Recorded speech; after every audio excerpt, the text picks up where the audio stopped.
नमस्कार बंधू भगिनींनो, सनातन सत्य या आपणा सर्वांच्या आवडीच्या आध्यात्मिक यूट्यूब चॅनलमध्ये आपणा सर्वांचे मनपूर्वक स्वागत। मी आपणा सर्वांचा बंधू काशीनाथ बाबा।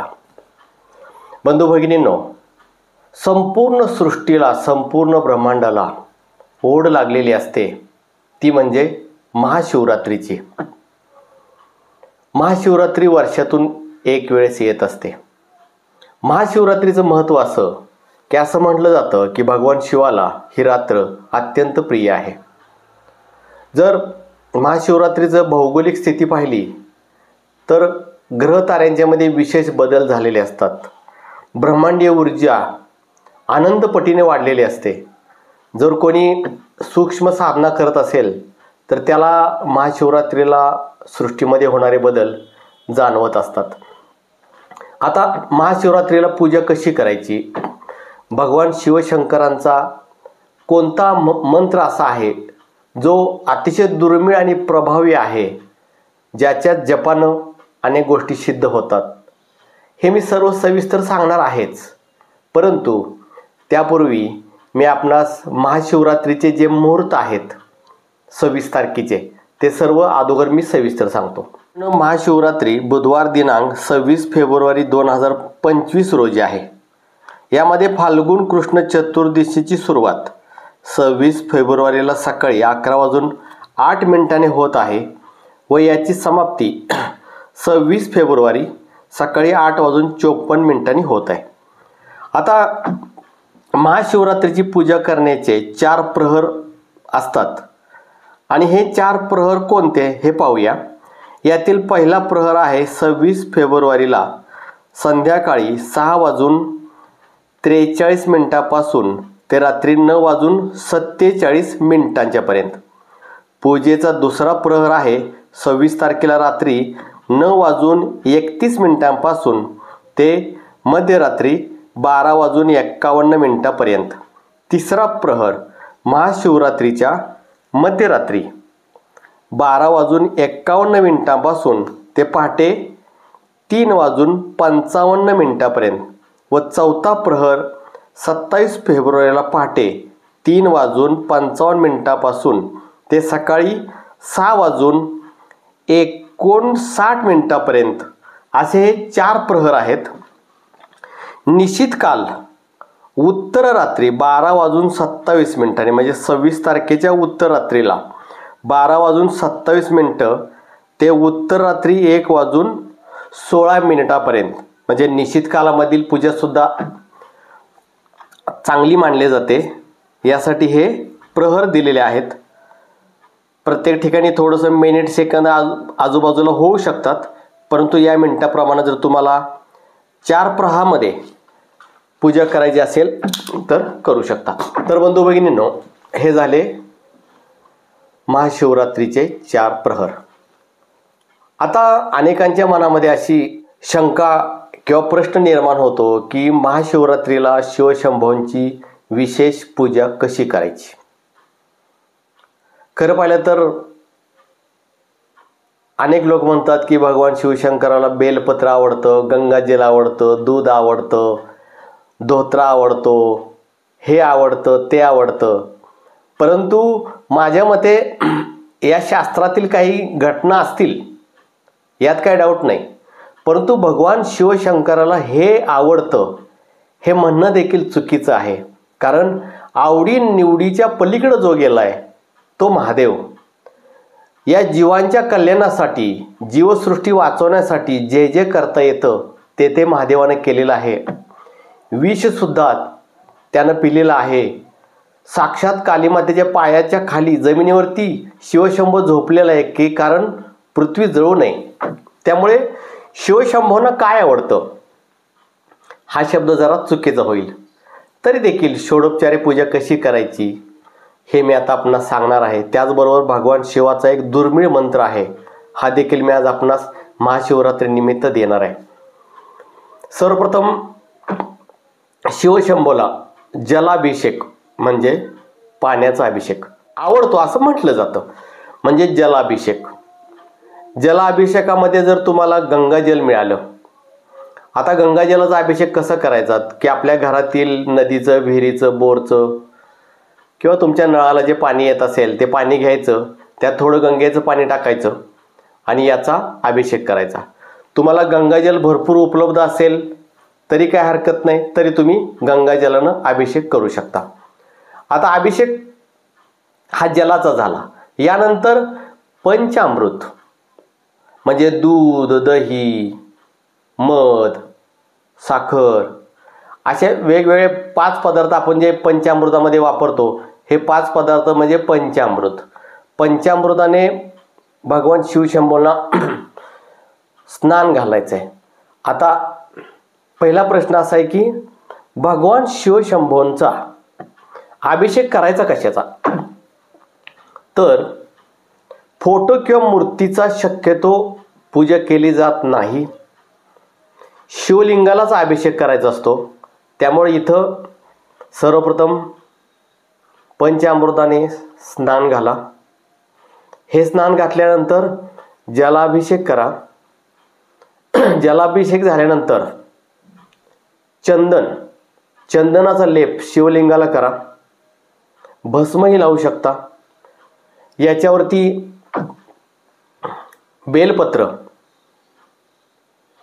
पांढरं फूल, धोत्र्याचं फूल, धोत्र्याचं फळ, तीळ, तांदूळ आपण वाहू शकता. त्यानंतर या कालामध्ये आंब्याला मोहर आलेला असतो. अनेक ठिकाणी आंब्याचा मोहर देखील शिवलिंगाला वाहत असतात. अनेक ठिकाणी अनेक वेगवेगळ्या प्रथा असतात. शिवलिंगाला हे वाहा, ते वाहा. ठीक आहे, चांगली गोष्ट आहे, आपण हे करू शकता. परंतु महाशिवरात्री याचा अर्थ अनेक लोक रात्रीचं जागरण करतात, म्हणजे महाशिवरात्रीला जागरणच करायचं असतं.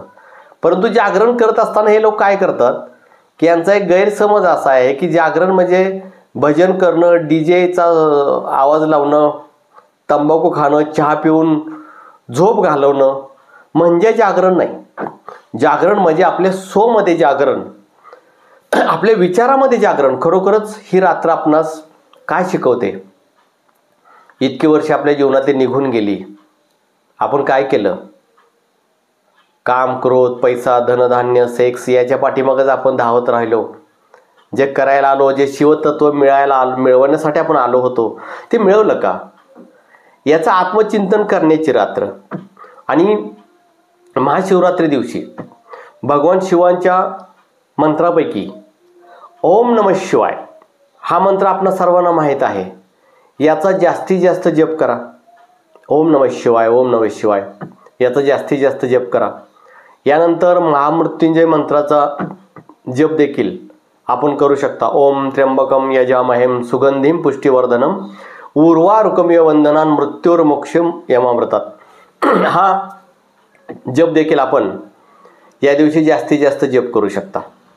आता यामध्ये देखील अजून एक भगवान शिवशंभोचा एक दुर्मिळ मंत्र आहे. हा दुर्मिळ मंत्र जर तुम्ही या दिवशी व्यवस्थित जप केला तर अकाल मृत्यू असो, दारिद्र्य असो, शत्रूंचा त्रास असो, अशा बऱ्याच गोष्टी यांचं शिव हरण करत असतो. हा मंत्र महामृत्युंजय मंत्राचाही बीज मंत्र आहे. इतका हा दुर्मिळ आणि शक्तिशाली मंत्र आहे. यामध्ये शिवाचा देखील बीज मंत्र आहे. आणि हा मंत्र आहे ओम ह्रौम जुम सा. ओम ह्रौम जुम सा या मंत्राचा देखील आपण जप करू शकता, ध्यान करू शकता. रुद्राक्षाच्या माळेवरती देखील आपण जप करू शकता, अन्यथा ध्यान करू शकता. आमच्या शिबिरामध्ये जे लोक आलेले आहेत यांना मी शिवध्यान शिकवलेलं आहे. हे देखील आपण मी जे शिबिरात शिकवतो हे शिवध्यान देखील आपण या दिवशी करू शकता. किंवा ओम ह्रौम जुम सहा हा शिवाचा दुर्मिळ मंत्र देखील मी तुम्हाला शिबिरामध्ये दिलेला आहे. आणि हे आता महाशिवरात्रीनिमित्त सर्वांसाठी हा मंत्र मी इथं देत आहे. तर या मंत्राचा जप करायचा आहे. आता मी पहिल्यांदाच सांगितलं आहे की देवादिदेव महादेव यांनी आजपर्यंत त्यांचं चरित्र म्हणजे ग्रंथ वाचले तर यामध्ये आपणास हेच समजतं की जीवसृष्टीसाठी यांनी खूप काय केलंय. म्हणजे लोकांच्या कल्याणासाठी, जीवांच्या कल्याणासाठी, निसर्गाच्या कल्याणासाठी, ब्रह्मांडाच्या कल्याणासाठी झटणारा एकमेव देव म्हणजे शिव. आणि विष पिण्यापासून ते स्वतःच्या पत्नीच्या पायात पडण्यापर्यंत या शिवानं केलेला आहे. आणि हा भोळ्या भावाचा भुकेला असा परमेश्वर आहे. जर तुम्हाला या पूजेपैकी काहीच नाही जमलं, अनेक लोक असतात की अडाणी असतात किंवा अशा परिस्थितीमध्ये असतात की त्यांना काही हे पदार्थ जमवणं शक्य होत नाही, शिवलिंगाला अभिषेक घालणं शक्य होत नाही, शिवलिंगाचं दर्शन घेणं देखील शक्य होत नाही. अशा वेळेला आपण काय करायचं? किंवा अनेक लोकांना या दिवशी सुतक देखील असेल. आता सुतकच्या काळामध्ये तुम्ही षोडोपचारी पूजा नाही करू शकत, परंतु मी एक सोपी पद्धत सांगतोय. तुम्ही एका आसनावरती शांत बसा. तुम्ही आंघोळ केलेले असो नसो काही फरक पडत नाही. माझे भगवान शिवशंभोला कोणताही नियमच नाही, त्याला कोणत्या नियमात अडकू नका. एका आसनावरती बसा, शांत बसा, भगवान शिवाचं स्मरण करा आणि आपल्या हृदयामध्ये ही मानसपूजा आहे. हृदयामध्ये शिवलिंगाला पहा आणि या शिवलिंगाला पाहिल्यानंतर त्या शिवलिंगावरती तुम्हाला जे जे अभिषेक करायचे आहे, मानसपूजेमध्ये तुम्ही सर्वात किमती आणि उत्कृष्ट वस्तू घेऊ शकता. सोन्याच्या हांड्यानं शिवलिंगावरती पाणी वाहा, गंगेचं शुद्ध, कामधेनूचं दूध वाहा. अशी मानसपूजा जे जे काय व्हायचं ते करा. ओम नमः शिवाय मंत्र जप करा. षोडोपचारी पूजेचे अनंत कोटी फळ हा मानसपूजा देत असते. त्यामुळे ज्यांना शक्य होणार नाही त्यांनी मानसपूजा देखील करा. मात्र या दिवशी दान आणि पुण्य, कारण जीवांच्या कल्याणासाठी झटणारा हा शिव, या दिवशी दान आणि पुण्याचं अत्यंत महत्त्व आहे. तुम्ही गोरगरिबांना, पीडित लोकांना, पशुपक्ष्यांना दान करा. या दिवशी जर तुम्हाला शक्य झालं तर आपल्याकडे जागा उपलब्ध असेल तर बेलाचं झाड लावा. जास्तीत जास्त बेलाची झाड लावण्याचा प्रयत्न करा. इतर झाडे देखील लावण्याचा प्रयत्न करा. कारण शिव हा कल्याणकारी आहे. जीवांच्या कल्याणासाठी तो प्रयत्न करत असतो. म्हणून तुम्हाला या दिवशी काही नाही जमलं, भक्तीचं काही सुद्धा जमलं नाही आणि तुम्ही एखाद्या गोरगरिबाला मदत केली तरी देखील डायरेक्ट ती शिवापर्यंत पोहोचत असते. त्यामुळं तुम्ही या पद्धतीनं देखील पूजा करू शकता. आता अनेक वेळेला तंत्र मंत्र हे आता अनेक व्हिडिओ येतात की हे असं करा मग हे होईल ते होईल. या पचड्यामध्ये तुम्ही पडू नका. शिव हा भोळ्या भावाचा ईश्वर आहे. भोळ्या भक्तीला तो प्रसन्न होणार आहे. शांत चित्तानं भक्ती करा.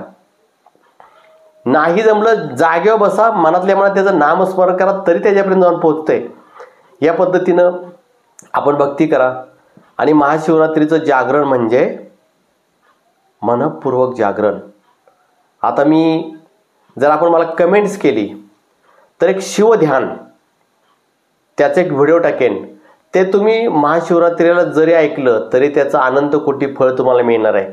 आपल्या कमेंट्स तसे आला तरी मी शिवध्यान त्याचा एक व्हिडिओ टाकेन की शिवापर्यंत डायरेक्ट पोहोचण्याचा विधी काय, याचं एक शिवध्यान आहे. ते तुम्ही फक्त ऐकायचं आहे महाशिवरात्री दिवशी. हे जर आपण कमेंट्स केलं तर मी टाकेन. आणि ज्या पद्धतीने मी आता ज्या पूजा सांगितलेल्या आहेत ह्या पूजा मी सरळ मार्गाने सांगितलेल्या आहेत. सर्वसामान्य लोकांना करण्यासारख्या सांगितलेल्या आहेत. आणि खऱ्या अर्थाने ईश्वर हा भावाचा भुकेला असतो. म्हणून मी ज्यादा उलट्या सुलट्या गोष्टी तुम्हाला कधी कोणाला सांगत नाही. तुम्हाला पटो अथवा न पटो. मी आता जर सांगितलं इथं हेडिंग टाकलं असतं व्हिडिओचं की महाशिवरात्री दिवशी शिवलिंगावरती हा एक पदार्थ एका दिवसात व्हाल करोडपती. व्हिडिओ तर अनेक लोक पाहतील, परंतु माझा शिव देखील पाहतोय की आपण असं काहीतरी सांगून लोकांना काहीतरी फसवतोय, काहीतरी लोकांना स्वप्न दाखवतोय. असं कधी होत नाही. म्हणून मी जे योग्य असेल तेच व्हिडिओमध्ये सांगत असतो. आपण माझ्या चॅनलमध्ये नवीन असाल तर माझ्या चॅनलला जरूर सबस्क्राईब करा. सबस्क्राईब करत असताना ऑल या शब्दात शेजारी घंटीचे बटन अवश्य दाबा. जय आदिशक्ती.